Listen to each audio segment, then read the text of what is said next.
but this is just explaining the SpongeBob secret Krabby Patty formula theory that I had. And I think we should really start with what was matpat's theory.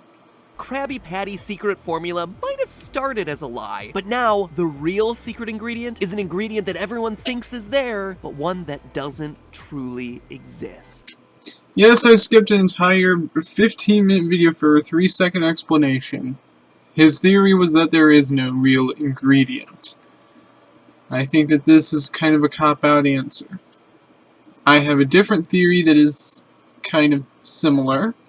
Mine is that there's no secret ingredient to the Krabby Patty formula. Mine is that it has changed.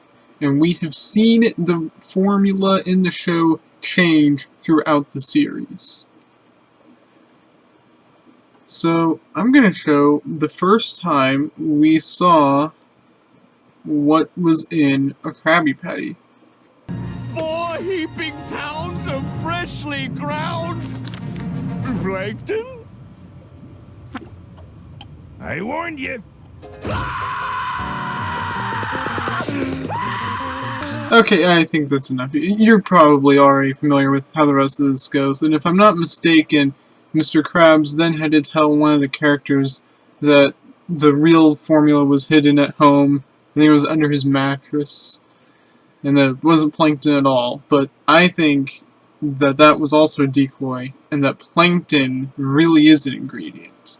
But for me to explain why I think that, I have to show another clip real quickly of the second time we saw an ingredient.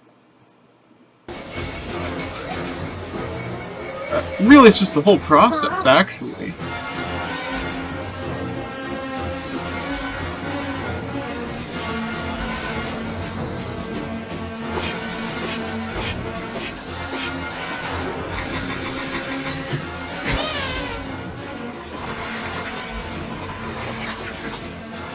Here's the thing about this scene. What is this horrible place? I kinda don't want to talk over it, because I don't know how loud I am.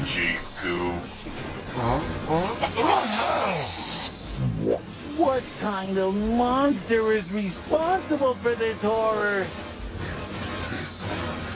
That's it, boys. Okay, I have no idea why the audio is so deep, but apparently it was. But yeah, this was the process behind the Krabby Patties. And then, because it occurred to me I need to show the third clip I have, here we go. There was another process that was done, another change, and I'm going to have to connect all 3 of these things, and I will.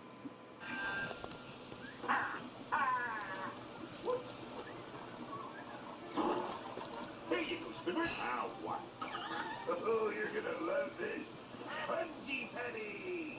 Spongy pennies. Yeah, I want you to start using them instead of the other ones.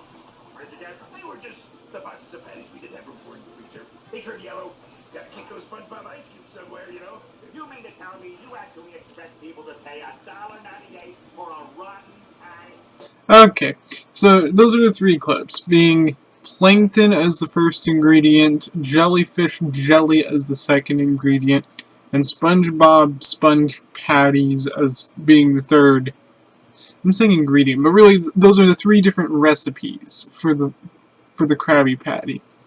This is the scene that just made me think about it. There's jellyfish jelly, but there is no such thing as jellyfish jelly. So jellyfish don't have jelly in them whatsoever. However, the main feature of a true jellyfish is the umbrella-shaped bell.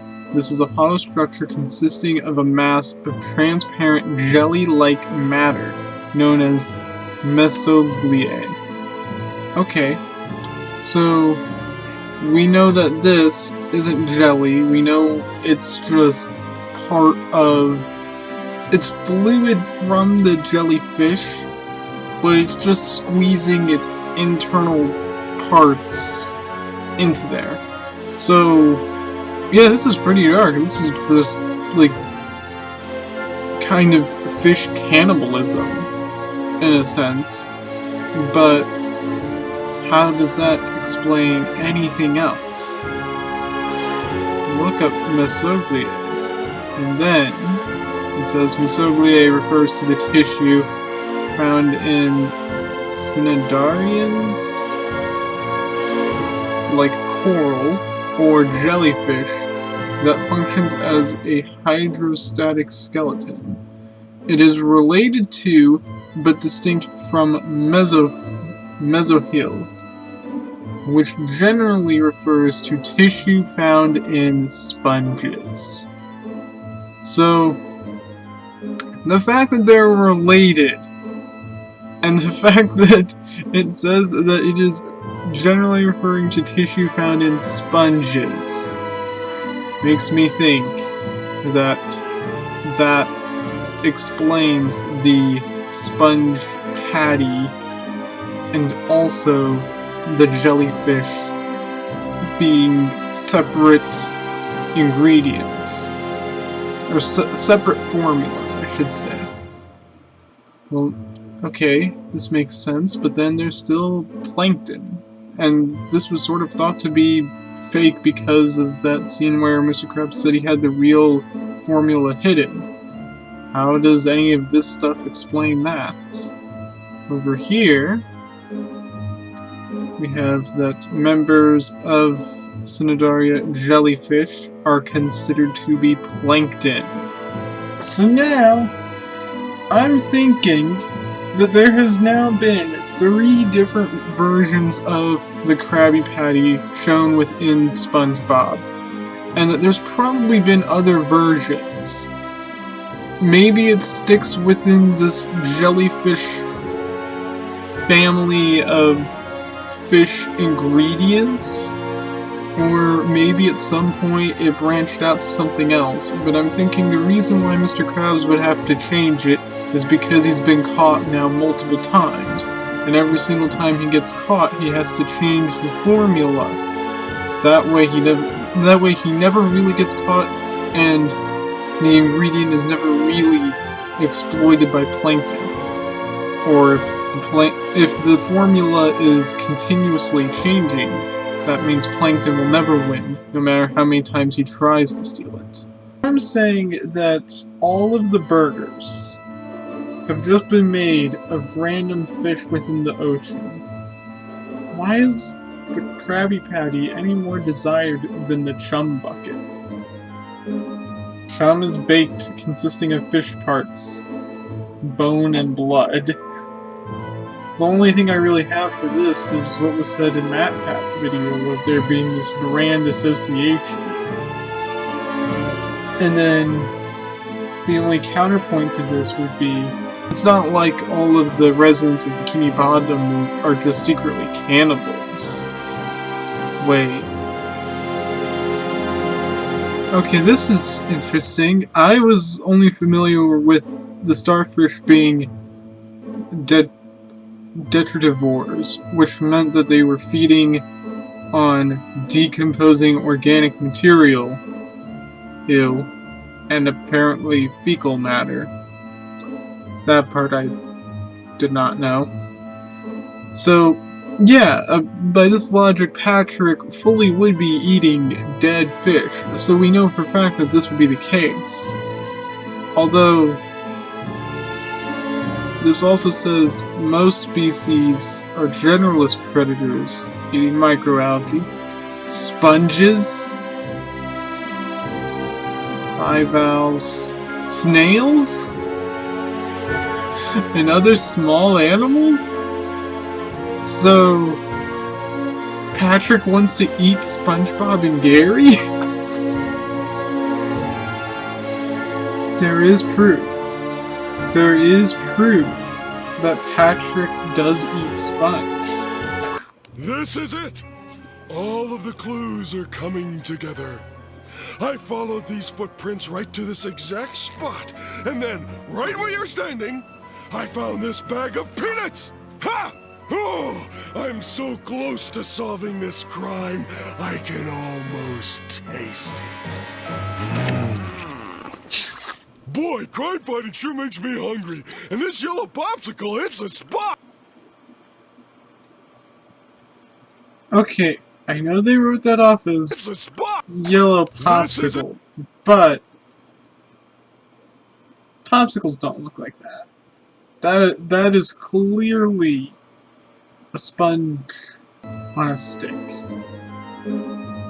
It's a spot! And it does melt. They did add a melt. So maybe a sponge-sicle. Okay, maybe starfish are the only example of a creature that would eat decomposing organic material. This was my main thing. What other detritivores could there possibly be? I just went with Squidward. We know Squidward is a squid. This is interesting. This random squid happens to have the exact same... The squid has the exact same color scheme of Squidward. Surely they didn't just Wikipedia search squid. They really Wikipedia search squid, scroll down until they saw something that looked interesting, and yeah, I mean, it stands out. It's blue and brown.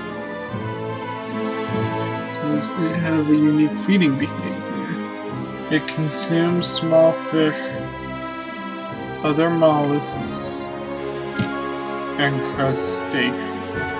Mr. Krabs is preparing burgers made of dead fish, and the fish in Bikini Bottom happily consume them.